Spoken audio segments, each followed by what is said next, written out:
ഈ നിയമസഭയിലേക്കുള്ള തെരഞ്ഞെടുപ്പിൽ പ്രധാനമന്ത്രി നരേന്ദ്രമോദിയും മുഖ്യമന്ത്രി പിണറായി വിജയനും തമ്മിൽ രാഷ്ട്രീയ ധാരണ ഉണ്ടാക്കിയിരിക്കുകയാണ്. 2021 ആ ധാരണ ആരംഭിച്ചതാണ്. കോൺഗ്രസിനെ മാറ്റി നിർത്തുക, കോൺഗ്രസ് നയിക്കുന്ന UDF-നെ ഒറ്റപ്പെടുത്തുക, UDF അധികാരത്തിൽ വരാതിരിക്കുക, കോൺഗ്രസ് മുക്ത ഭാരതം സാക്ഷാത്കരിക്കുക. അതിനു വേണ്ടിയിട്ട് കേരള മുഖ്യമന്ത്രി പിണറായി വിജയനുമായി രാഷ്ട്രീയ സഖ്യത്തിലാണ്, അലിഖിത രാഷ്ട്രീയ സഖ്യത്തിലാണ് ഇവർ തമ്മിൽ ഏർപ്പെട്ടിരിക്കുന്നത്. 2021 69 സീറ്റുകളിലാണ് NDAയുടെ വോട്ടുകൾ CPM-ന് നൽകിയത്. ഞങ്ങൾക്ക് അന്ന് UDF-ന് 40% വോട്ട് കിട്ടി. ആ സമയത്ത് പാർലമെന്റ് തെരഞ്ഞെടുപ്പിൽ NDAക്ക് 14% വോട്ടായിരുന്നു, അത് 10 കുറഞ്ഞു. അതിന്റെ ഫലമായി LDF-ന് 44% വോട്ട്. അങ്ങനെയാണ് കേരളത്തിൽ തുടർഭരണം ഉണ്ടായത്. ഇപ്പോൾ അതേ സാഹചര്യം വരുത്തി തീർക്കാൻ, ഉണ്ടാക്കിയെടുക്കാനുള്ള ബോധപൂർവമായ രാഷ്ട്രീയമായ കുതന്ത്രങ്ങളാണ് മുഖ്യമന്ത്രിയും പ്രധാനമന്ത്രിയും തമ്മിൽ ഉണ്ടാക്കിയിരിക്കുന്നത്. നിങ്ങൾക്ക് NDAയുടെ സീറ്റുകൾ പരിശോധിച്ചാൽ അത് മനസ്സിലാകും. 2020 എന്ന് പറയുന്ന ഒരു പാർട്ടി കുന്നത്തുനാട് മാത്രം ഉണ്ടായിരുന്ന ഒരു പാർട്ടിയാണ്. ആ പാർട്ടിക്ക് 22 സീറ്റാണ് നൽകിയത്.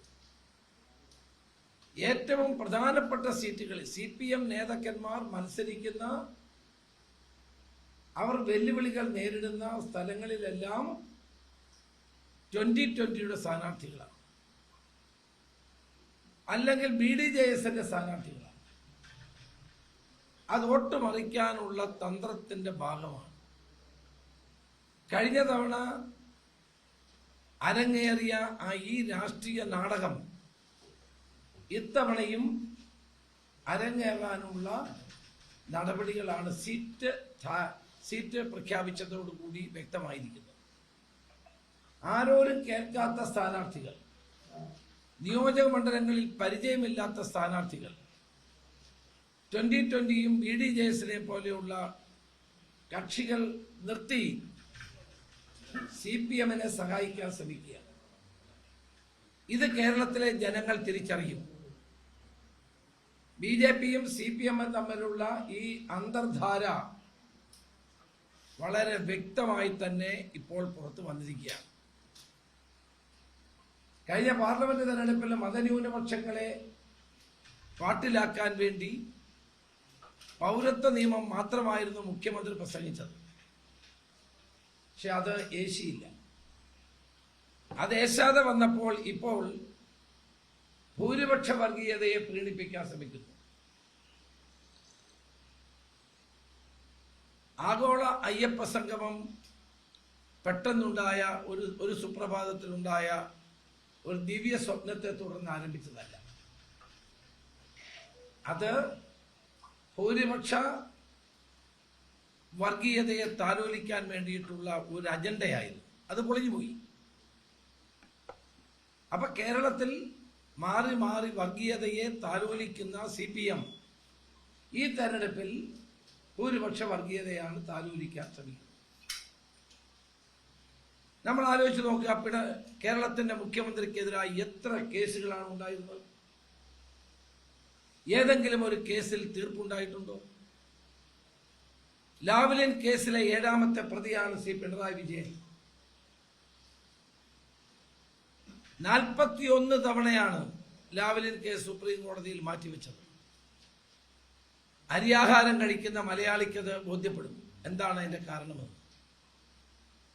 സുപ്രീം കോടതിയിൽ ഇത്രയും പ്രമാദമായ ഒരു കേസ് 41 തവണ മാറ്റിവെക്കണമെന്ന് പറയുമ്പോൾ അതിന്റെ പിന്നിൽ എന്താണെന്ന് എല്ലാവർക്കും ബോധ്യപ്പെടും.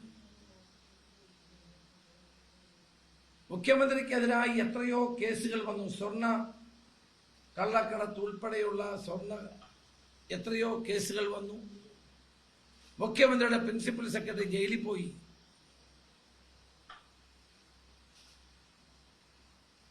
നാഷണൽ ഹെറാൾഡ് കേസിൽ ഞങ്ങളുടെ പ്രിയപ്പെട്ട നേതാക്കന്മാരെ മണിക്കൂറുകളോളം ഇഡി ചോദ്യം ചെയ്തു. രാഹുൽ ഗാന്ധിയും സോണിയാഗാന്ധിയും എത്ര മണിക്കൂറാണ് ചോദ്യം ചെയ്തത്? ആ ചോദ്യം ചെയ്യൽ അവർ വഴങ്ങി. കേജ്രിവാളിനെ അറസ്റ്റ് ചെയ്ത് ജയിലിലടച്ചു. കേരള മുഖ്യമന്ത്രിക്ക് ഒരു നോട്ടീസ് അയക്കാൻ പോലും കേന്ദ്ര ഏജൻസികൾ തയ്യാറാകാത്തതിന്റെ രാഷ്ട്രീയം നമ്മൾ ചേർത്ത് വായിക്കേണ്ടതാണ്. ഞങ്ങളാരും കേരളത്തിന്റെ മുഖ്യമന്ത്രിയെ നിർദോഷിയാണെന്ന് ഞങ്ങളാരും പറഞ്ഞിട്ടില്ല.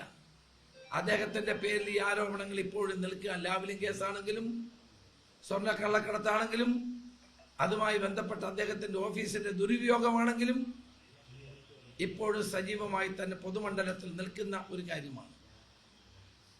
പക്ഷേ അദ്ദേഹത്തിനെതിരായ ഒരു ചെറിൽ വിരൽ അനക്കാത്തതും ബിജെപിയും സിപിഎമ്മും തമ്മിലുള്ള പുതിയ രാഷ്ട്രീയ ബാന്ധവത്തിന്റെ ഭാഗമാണ്. നിങ്ങൾ എപ്പോഴെങ്കിലും കേട്ടിട്ടുണ്ടോ മുഖ്യമന്ത്രി അമിത്ഷായുടെ പേരെടുത്ത് വിമർശിക്കുന്നത്? പ്രധാനമന്ത്രിയുടെ പേരെടുത്ത് വിമർശിക്കുന്നത് നിങ്ങൾ എപ്പോഴെങ്കിലും കേട്ടിട്ടുണ്ടോ? അസംബ്ലിക്ക് അകത്തുമില്ല, അസംബ്ലിക്ക് പുറത്തുമില്ല. അപ്പോൾ ഈ ഒരു രാഷ്ട്രീയ ധാരണ കഴിഞ്ഞ കുറെ കാലമായി കേരളത്തിൽ പ്രവർത്തിക്കുകയാണ്. മുഖ്യമന്ത്രിയും പ്രധാനമന്ത്രിയും തമ്മിലുള്ള ഈ രാഷ്ട്രീയ ധാരണ ഇത്തവണ ഇവിടെ വേവാൻ പോകുന്നില്ല, നടക്കാൻ പോകുന്നില്ല. ജനങ്ങൾക്ക് വസ്തുതകൾ മനസ്സിലായി കഴിഞ്ഞിരിക്കുകയാണ്. കഴിഞ്ഞ 10 വർഷക്കാലത്തെ ദുർഭരണം കേരളത്തിന്റെ സമസ്ത മേഖലകളെയും തകർത്തിരിക്കുന്നു. ഇവിടെ യാതൊരു വിധത്തിലുമുള്ള മുന്നേറ്റം കേരളത്തിനുണ്ടായില്ല. 10 വർഷം കൊണ്ട് കേരളത്തിൽ വിദേശ മൂലധന നിക്ഷേപവും വന്നില്ല, സ്വകാര്യ മൂലധന നിക്ഷേപവും വന്നില്ല. ഇവിടെ വൻകിട വ്യവസായങ്ങളോ ചെറുകിട വ്യവസായങ്ങളോ വന്നില്ല. MSMEകൾ പൂട്ടിക്കൊണ്ടിരിക്കുന്നു. സിംഗിൾ വിൻഡോ ക്ലിയറൻസ് എന്ന് പറഞ്ഞുകൊണ്ട് പ്രഖ്യാപനം നടത്തിയ ആളുകൾ ഈ പൂട്ടിയ വ്യവസായങ്ങളെ പറ്റി മിണ്ടുന്നില്ല. സ്റ്റാർട്ടപ്പുകൾ നാടുവിടുകയാണ്. ഇത്രയും ഭരണരംഗത്ത് തകർച്ച നേരിട്ട ഒരു ഗവൺമെന്റിനെ നമുക്ക് കാണാൻ സാധ്യമല്ല. ഈ ഗവൺമെന്റ് ജനങ്ങൾ എന്തിനാണ് വോട്ട് ചെയ്യേണ്ടത്? ഈ ഗവൺമെന്റിനെ ജനങ്ങൾ എന്തിനാണ് പിന്തുണയ്ക്കേണ്ടത്? 10 വർഷത്തെ ഈ ഇരുണ്ട കാലഘട്ടത്തിൽ നിന്നൊരു മോചനമാണ് ജനങ്ങൾ ആഗ്രഹിക്കുന്നത്. ഒരു പുതിയ രാഷ്ട്രീയ സംസ്കാരം വളർത്തിയെടുക്കാനും ഒരു പുതിയ കേരളം നിർമ്മിക്കാനുമാണ് UDF ശ്രമിക്കുന്നത്. കഴിഞ്ഞ കുറേ ദിവസങ്ങളായി മുഖ്യമന്ത്രിയുടെ പ്രസംഗങ്ങൾ നിങ്ങൾ വായിച്ചാൽ മനസ്സിലാകും. PR ഏജൻസിയുടെ തടവറയിലല്ലാതെ പുറത്തു വന്നാൽ എങ്ങനെ മുഖ്യമന്ത്രി പെരുമാറും എന്നത്. കേരളത്തിൽ ഞങ്ങൾ ആരും പ്രസംഗിക്കുന്ന മൈക്കിന് കേടുവരില്ല. മൈക്കിന് പോലും മുഖ്യമന്ത്രിയുടെ പ്രതിഷേധമാണ്. മുഖ്യമന്ത്രി എവിടെ പ്രസംഗിച്ചാലും മൈക്ക് പോലും പ്രതികരിക്കുകയാണ്. മുഖ്യമന്ത്രി ഒരു പൊതുയോഗത്തെ പ്രസംഗിക്കുമ്പോൾ ഒരാൾ ചോദ്യം ചോദിച്ചു. ആ ചോദ്യം ചോദിച്ച ആൾ അവരുടെ സഖാവ് തന്നെയാണ്. അദ്ദേഹത്തെ കൊണ്ട് ഇന്നലെ പ്രസ്താവന ഇറക്കിപ്പിച്ചു. എനിക്കൊരു കുഴപ്പമില്ല. ആ ചോദ്യം ചോദിച്ച ആളിനോട് നിന്റെ വീട്ടിൽ പോയി ചോദിച്ചാൽ മതി. എന്നോട് എത്ര തവണ ആളുകൾ പബ്ലിക് മീറ്റിങ്ങിൽ ചില ആളുകൾ ചോദ്യം ചോദിക്കാറുണ്ട്. ചിലപ്പോൾ എതിർ ആളുകൾ വന്ന് ചോദിക്കും. നമ്മൾ ചോദിക്കുമ്പോൾ അവരുടെ ചോദ്യം കേട്ട് മര്യാദയ്ക്ക് മറുപടി പറയല്ലേ വേണ്ടേ? അപ്പൊ PR ഏജൻസി ഇല്ലായിരുന്നു. മോഹൻലാലിന്റെ മുമ്പിൽ കണ്ട പിണറായി അല്ല കോന്നിയിൽ കണ്ടത്. കാരണം അവിടെ PR ഇല്ലായിരുന്നു, PR ഏജൻസി ഇല്ലായിരുന്നു. നിങ്ങളോട് കിടക്ക് പുറത്തു എന്ന് പറഞ്ഞ മുഖ്യമന്ത്രി ഇപ്പൊ നിങ്ങളോട് എന്ത് സ്നേഹമാണ്? 1 മണിക്കൂർ 2 മണിക്കൂറൊക്കെ കേരളത്തിലെ പത്രക്കാർക്ക് ഇന്റർവ്യൂ കൊടുക്കുകയാണ്. ചോദ്യം ചോദിച്ചാൽ ചോദ്യത്തെ പുച്ഛത്തോടെ കണ്ട് മൈക്ക് ഓഫ് ചെയ്തിട്ട് പോകുന്ന മുഖ്യമന്ത്രിക്ക് എന്ത് സ്നേഹമാണ് ഇപ്പോൾ പത്രക്കാരോട്. 1 മണിക്കൂർ ഇന്റർവ്യൂ, 2 മണിക്കൂർ ഇന്റർവ്യൂ, നല്ലതാണ്. PR ഏജൻസി പറഞ്ഞിട്ടാണെങ്കിൽ ഇതൊക്കെ ഒരു മാറ്റം ഉണ്ടായത് നല്ലതാണ്. പക്ഷെ ആ മാറ്റം പെർമനന്റ് അല്ല. പുള്ളിപ്പുള്ളിയുടെ പുള്ളി എന്നായാലും പുറത്തു വരും. അതെത്ര മായ്ക്കാൻ ശ്രമിച്ചാലും പുള്ളിപ്പുള്ളിയുടെ പുള്ളി പുറത്തു വരും. താമരശ്ശേരി പിതാവിനെ നികൃഷ്ടജീവി എന്ന് വിളിച്ചു. കൊല്ലത്തെ MP ആയ പ്രേമേന്ദ്രനെ വിളിച്ചത്, ആ പേര് ഞാൻ തന്നെ പറഞ്ഞു, പരനാറി എന്നാണ് വിളിച്ചത്. ഇപ്പൊ സുധാകരനെ വിളിച്ചത് ചെറ്റ എന്നാണ്. നിങ്ങൾ ആലോചിക്കുക, ഒരു മുഖ്യമന്ത്രിക്ക് ഇത്തരം ഭാഷകൾ ചേർന്നതാണ്? എത്ര പേര് കോൺഗ്രസ് വിട്ടുപോയി? ഞങ്ങൾ ആരെയും അവരെ ചെറ്റെന്ന് വിളിച്ചോ? അവർക്ക് രാഷ്ട്രീയ അഭിപ്രായങ്ങൾ ഉണ്ടാകാം, അല്ലെങ്കിൽ അധികാരത്തിന് വേണ്ടി പോയതാകാം, എങ്ങനെയായാലും പോകട്ടെ. ഞങ്ങൾ ആരും ഒന്നും പറഞ്ഞില്ല. ചെറ്റ എന്നുള്ള പ്രയോഗം വളരെ വളരെ നീചമായ ഒരു പ്രയോഗമായി. അതും പ്രത്യേകിച്ച് G. സുധാകരനെ പോലെ പരിണിതപ്രജ്ഞനായ കേരളം ബഹുമാനിക്കുന്ന അഴിമതിയില്ലാത്ത ഒരു ഭരണാധികാരി. ഞങ്ങളിത് അദ്ദേഹം മന്ത്രിയായിരിക്കുമ്പോഴും പറഞ്ഞിട്ടുള്ള കാര്യമാണ്. LDFിലായിരിക്കുമ്പോഴും ഞങ്ങൾക്ക് അദ്ദേഹത്തിനുള്ള മതിപ്പുണ്ടായി, ഞങ്ങൾ പറഞ്ഞിട്ടുള്ള കാര്യമാണ്. അദ്ദേഹത്തെ പോലൊരു വ്യക്തിയെ ചെറ്റ എന്ന് വിളിക്കാൻ മുഖ്യമന്ത്രി മുതിർന്നത് എത്രമാത്രം അദ്ദേഹത്തിന്റെ അധപ്പതനത്തെ കാണിക്കും. അവിടെയാണ് PR ഏജൻസി ഇല്ലാതെ പോയതിന്റെ കുറ്റം. പ്രസംഗിക്കുമ്പോഴെല്ലാം PR ഏജൻസി കൂടെ നിൽക്കാൻ പറ്റും. അപ്പൊ അദ്ദേഹത്തിന്റെ പ്രസംഗം, മുഖ്യമന്ത്രിയുടെ പ്രസംഗങ്ങൾ മാത്രം മതി ഞങ്ങൾക്ക് ജയിക്കാൻ. കുഞ്ഞികൃഷ്ണൻ, പയ്യന്നൂരിലെ സ്ഥാനാർത്ഥി കുഞ്ഞികൃഷ്ണന്റെ ഓഫീസ് കത്തിക്കുന്നു. 1-2 ഓഫീസുകൂടെ കത്തിച്ചാൽ അദ്ദേഹം പയ്യന്നൂരിൽ MLA ആവും. രക്തസാക്ഷികളുടെ ഫണ്ട് മോട്ടിച്ച ആളിനെ സ്ഥാനാർത്ഥിയാക്കുന്നു. അത് പറഞ്ഞ ആളിനെ പുറത്താക്കും. മാർക്സിസ്റ്റ് പാർട്ടിക്കകത്ത് ഒരു അഗ്നിപർവ്വതം പുകയുകയാണ്. പാർട്ടിയിലെ യഥാർത്ഥ സഖാക്കന്മാർ ഇന്ന് റിവോൾട്ടിന്റെ വക്കിലാണ്. അതിന്റെ അണുരണനങ്ങളാണ് നമ്മളിപ്പോൾ കണ്ടുകൊണ്ടിരിക്കുന്നത്. എത്ര നേതാക്കന്മാരാണ് പാർട്ടി വിടുന്നത്? എത്ര ആളുകളാണ് പ്രതിഷേധിച്ച് പത്രസമ്മേളനം നടത്തുന്നത്? EMSനെ പോലും CH കളാറിനെ പോലെയും അഴീക്കോട് രാഘവനെ പോലെയുള്ള പാർട്ടി സെക്രട്ടറിമാരിരുന്ന കസേരയിൽ MV ഗോവിന്ദൻ ഇരുന്നുകൊണ്ട് സ്വന്തം ഭാര്യയ്ക്ക് ടിക്കറ്റ് വാങ്ങിച്ചു കൊടുക്കുന്നു. ഇത് കേരളത്തിന്റെ ചരിത്രത്തിൽ ഒരു കമ്മ്യൂണിസ്റ്റ് പാർട്ടിക്ക് ചേർന്നാണോ? അത് പ്രതിഷേധിച്ചല്ലേ ഗോവിന്ദൻ ഉൾപ്പെടെയുള്ള ആളുകൾ പുറത്തു വന്നത്? ഇതെന്തെങ്കിലും കേട്ടുകേൾവിയുള്ള കാര്യമാണോ കമ്മ്യൂണിസ്റ്റ് പാർട്ടിക്ക്? പാർട്ടി ഒരു അപജയത്തെ നേരിടുന്നു. ബംഗാളിൽ ഉണ്ടായ അതേ രീതിയിലാണ് പാർട്ടി മുന്നോട്ട് പോകുന്നത്. ഞാൻ ഒരു കാര്യം തുറന്നു പറയാം, സാധാരണ പാർട്ടി പ്രവർത്തകരെയും തുടർഭരണം ആഗ്രഹിക്കുന്നില്ല. ബംഗാളിൽ ഉണ്ടായ സംഭവങ്ങൾ പാർട്ടിക്ക് നേരിടും എന്നുള്ളത് കൊണ്ടാണ് അവരാരും ഒരു തുടർഭരണം ആഗ്രഹിക്കാത്തത്. ഏതായാലും കേരളത്തിലെ ജനങ്ങൾക്ക് ഇത് ബോധ്യപ്പെട്ട കാര്യമാണ്. എത്ര പരസ്യങ്ങൾ വെച്ചാലും കിഫ്ബിയിൽ എത്ര കോടി, 150 കോടിയിൽ കൂടുതൽ ചെലവഴിച്ചപ്പോൾ പരസ്യത്തിന് വേണ്ടി. അപ്പം നിങ്ങൾക്ക് പരസ്യം തന്നാൽ നിങ്ങൾ കൊടുക്കേണ്ടി വരും, നിങ്ങളുടെ ജോലി അതാണ്. പക്ഷെ കൊടുക്കുന്നവരെങ്കിലും ചിന്തിക്കണ്ടേ ഇത് അധാർമികമാണെന്ന്? തെരഞ്ഞെടുപ്പിന്റെ സമയത്ത് ഏകപക്ഷീയമായി ഗവൺമെന്റിന്റെ പണം തെരഞ്ഞെടുപ്പ് പ്രവർത്തനത്തിന് വേണ്ടി ഉപയോഗിച്ച നടപടി എത്ര തെറ്റാണ്. 7 കോടി രൂപയാണ് സർവേ എന്ന് പറഞ്ഞ് എഴുതി എടുത്തത്. എവിടെ സർവേ നടന്നു? 7 കോടി 4 കോടിയാണ് ചെലവാക്കിയതാണ് പത്രത്തിൽ വായിച്ചത്. അപ്പോൾ ഇത്തരം പ്രചാരവേലകൾ കൊണ്ടൊന്നും നഷ്ടപ്പെട്ടു പോയ മുഖം വീണ്ടെടുക്കാൻ സാധ്യമല്ല. കേരളത്തിന്റെ മുഖ്യമന്ത്രി ഒരു പരാജിതന്റെ കപട ആത്മവിശ്വാസമാണ് ഈ തെരഞ്ഞെടുപ്പിൽ പ്രകടിപ്പിച്ചുകൊണ്ടിരിക്കുന്നത്.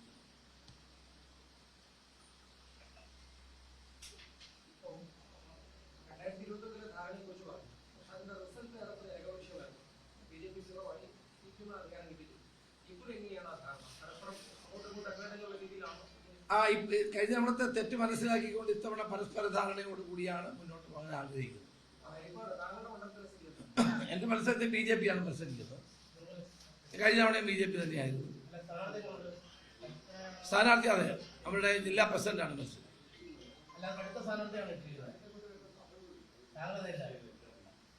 കരുത്തനാണോ അല്ലയെന്നുള്ളതൊക്കെ ജനങ്ങൾ തീരുമാനിക്കും.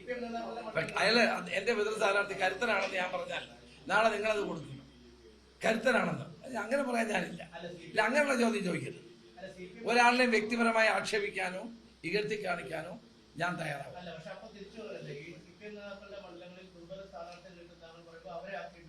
അത് നിങ്ങൾ വിലയിരുത്തിക്കോ. എന്റെ സ്ഥലത്തെ സ്ഥാനം എന്നെ കൊണ്ട് പറയുന്നത് ശരിയാണ്. അയാൾ മോശക്കാരനാണെന്ന് ഞാൻ പറയുന്നത് ശരിയാണ്. ആണോ ജയന്ത്? അല്ല, അതല്ല, അതിപ്പോ നിങ്ങൾ വിലയിരുത്തിയാൽ മതി. എന്റെ അഭിപ്രായം അതാണ്. ഏറ്റുമാനൂര് എന്നല്ലേ നമ്മളിപ്പോ കണ്ടുകൊണ്ടിരിക്കുന്നു.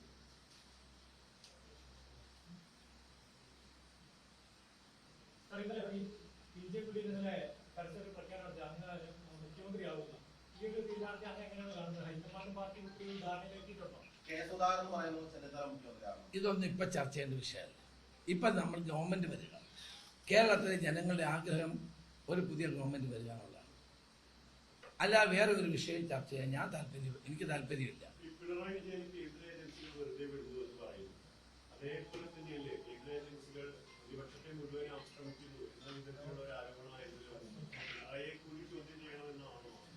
ഞങ്ങൾ പറഞ്ഞില്ല പിണറായിയെ ചോദ്യം ചെയ്യണമെന്ന്. ഞാൻ പറഞ്ഞിട്ടില്ല. ഞാൻ പറഞ്ഞത് ഇവർ തമ്മിലുള്ള ധാരണ എങ്ങനെ ഡെവലപ്പ് ചെയ്യുന്നു എന്നുള്ള എൻ്റെ വാദം സ്ഥിരീകരിക്കാൻ വേണ്ടി ഞാൻ ഉന്നയിച്ച 41 തവണ ലാവ്ലിൻ കേസ് മാറ്റിവെച്ചത് എന്തുകൊണ്ടാണ്? നിങ്ങൾ സാമാന്യ ബോധമുള്ള ഒരാളാണെങ്കിൽ നിങ്ങൾക്ക് ചിന്തിക്കാമല്ലോ.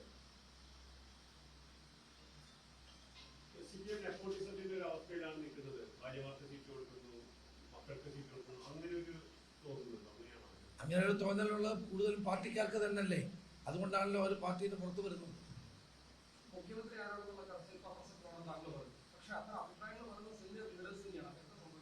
ഒന്നും സംഭവിക്കുന്നില്ല. ഇവിടെ ആരും ഞങ്ങൾ ചർച്ച ചെയ്യുന്നില്ല. ഞങ്ങളുടെ മുന്നിൽ ഗവൺമെന്റ് വരിക, ജനാഭിലാഷം പൂർത്തീകരിക്കുക എന്ന് മാത്രമേ ഉള്ളൂ.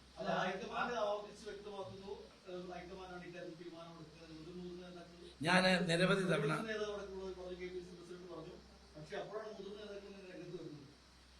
ഞാൻ അതിലൊന്നും ചർച്ച ചെയ്യാനില്ല.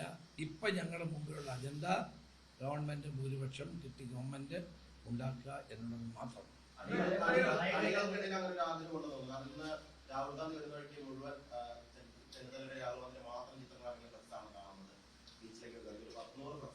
ജയന്തിന്റെ ഫോട്ടോ ഉണ്ട്, എല്ലാവരുടെ ഫോട്ടോ ഉണ്ട്. നിങ്ങളെ കാണാത്തോണ്ടാണ്. ഇതിപ്പോ ആരെങ്കിലും ഒരാൾ ഫോട്ടോ വെച്ചാൽ ഞാൻ എന്ത് ചെയ്യാൻ പറ്റും? അതിപ്പോ എന്ത് ചെയ്യാൻ പറ്റും?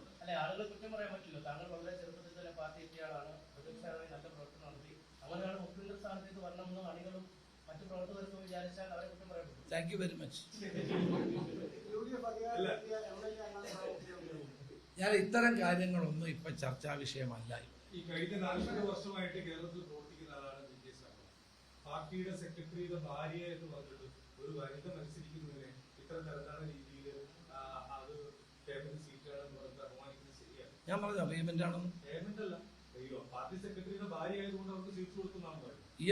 വർഷമായിട്ട് കേരളത്തിൽ പൊതുപ്രവർത്തനം നടത്തുന്ന ആളാണ്. ഞാൻ പറഞ്ഞ എന്താ മുൻകാലത്തെ അനുഭവങ്ങളാണ്. CH കണാരനോ അഴീക്കോട് രാഘവനോ അല്ലെങ്കിൽ EMS ഒന്നും അവരുടെ ഭാര്യമാരെ സെക്രട്ടറിമാരാക്കിയിട്ടില്ലെന്ന് ഞാൻ പറഞ്ഞു. ഉണ്ടായിരുന്നില്ല. അപ്പൊ നിങ്ങൾക്ക് എത്ര മതി താല്പര്യമുള്ള നിങ്ങൾ എഴുതിക്കോ.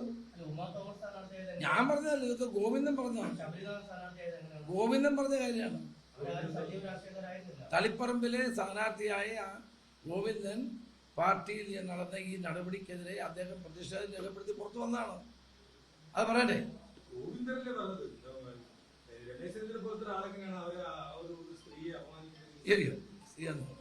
ആവശ്യമില്ലാത്ത കാര്യം പറയാം. സ്ത്രീകളോട് എന്നും ബഹുമാനമുള്ള ആളാണ്. ഒരു പാർട്ടി സെക്രട്ടറി ഭാര്യയ്ക്ക് മത്സരിക്കാൻ പറ്റില്ലേ? പാർട്ടി പ്രസിഡന്റിന്റെ മകൾക്ക് മത്സരിക്കാൻ പറ്റുന്നുണ്ടെങ്കിൽ മത്സരിക്കാൻ പറ്റുന്ന യോഗ്യതയില്ലേ അവർക്ക്? ഇന്ത്യയിലെ ഏത് പ്രായപൂർത്തിയായ ആൾക്കും തെരഞ്ഞെടുപ്പ് ചട്ടങ്ങളനുസരിച്ച് നോമിനേഷൻ കൊടുക്കാൻ അധികാരമുണ്ട്. അതിപ്പോ എന്റെ അഭിപ്രായം അതാണ്. നിങ്ങൾക്ക് അവരുണ്ട് എഴുതിയാൽ മതി.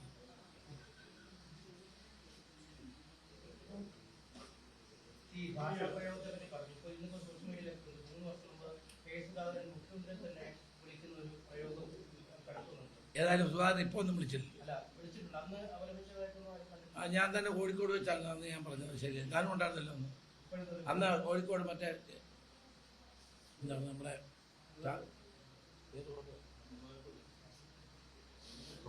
മലബാർ പാലസ് വെച്ച് എന്തായാലും ഉണ്ടായിരുന്നു. മലബാർ പാലസ് വെച്ച് ഞാനതിനെ ശക്തമായി എതിർത്തതാണ്.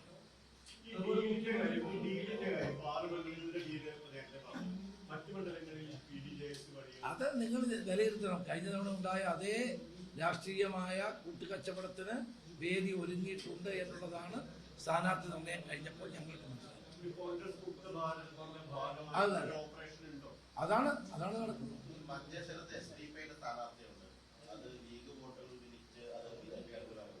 ഏതാ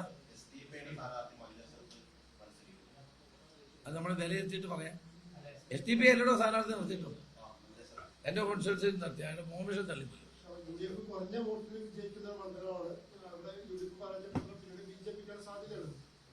എവിടെ? മഞ്ചേശ്വരം. മഞ്ചേശ്വരത്തെ ഞങ്ങളുടെ സ്ഥാനാർത്ഥി വളരെ പോപ്പുലർ ആയിട്ടൊരു ലീഡറാണ്. വൻപിച്ച ഭൂരിപക്ഷത്തോട് ജയിക്കും.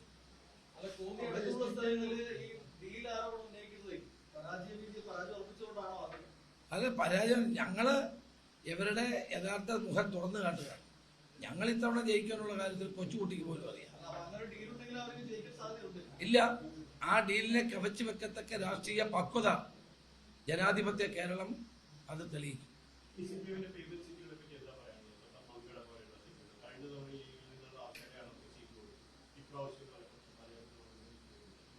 അല്ല, അതൊക്കെ പുതുമയുള്ള കാര്യമല്ലോ. കഴിഞ്ഞ തവണയും ചെയ്തതല്ലേ, അതൊക്കെ അങ്ങനെ ചെയ്യും.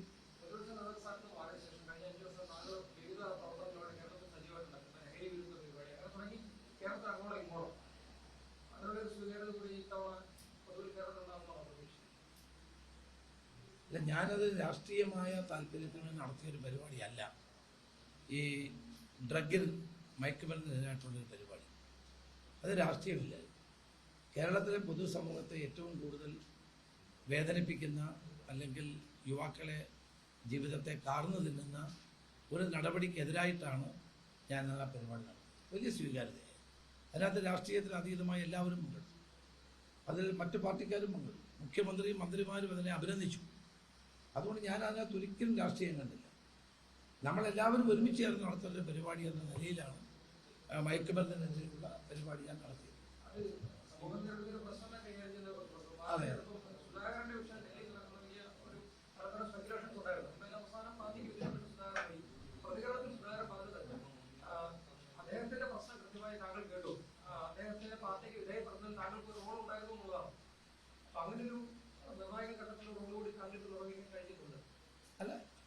അല്ല, അങ്ങനെയുള്ള ഘട്ടങ്ങളിൽ നമ്മൾ എല്ലാവരും ഇടപെടണ്ടേ? അങ്ങനെ ഇടപെട്ടിട്ടുണ്ട്. ശരിയാണ്.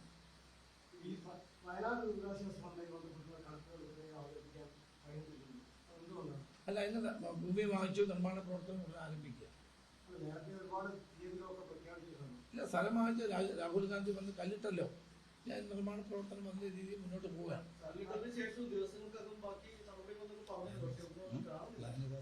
അതെ, അതിന്റെ ചില നടപടിക്രമങ്ങളില്ലേ, പ്ലാൻ അംഗീകരിക്കണം, അങ്ങനെ തുടങ്ങിയിട്ടുള്ള നിയമപരമായ കാര്യങ്ങളേ ഉള്ളൂ. അത് ഉടനെ ചെയ്യും. 100 സീറ്റ് ജയിക്കാനുള്ള ലക്ഷ്യത്തോടെയാണ് പ്രവർത്തിക്കുന്നത്.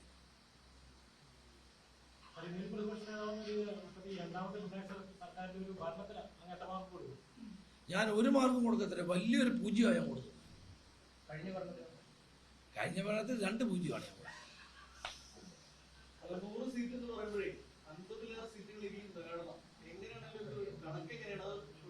ആ കണക്ക് നിങ്ങളോട് പറഞ്ഞു തന്നാ പിന്നെ ഞങ്ങളുടെ സ്ട്രാറ്റജി പോവില്ലേ?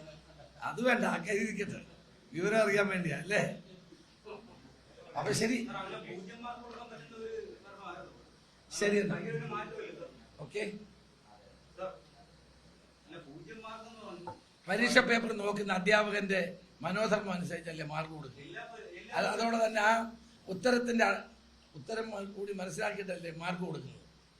അപ്പോൾ ഓരോരുത്തർ എൻ്റെ വിലയിരുത്തലാണ്. നിങ്ങൾക്ക് വേറെ കാണും. ജനാധിപത്യത്തിൽ വ്യത്യസ്തമായ അഭിപ്രായങ്ങൾ പറയാൻ എല്ലാവർക്കും സ്വാതന്ത്ര്യമില്ലേ? എൻ്റെ അഭിപ്രായം ഇതാണ്. മൊട്ട അഭിപ്രായത്തല്ലേ. കൂടുതൽ വാർത്തകൾക്ക് News 18 Keralam YouTube channel subscribe ചെയ്യുക.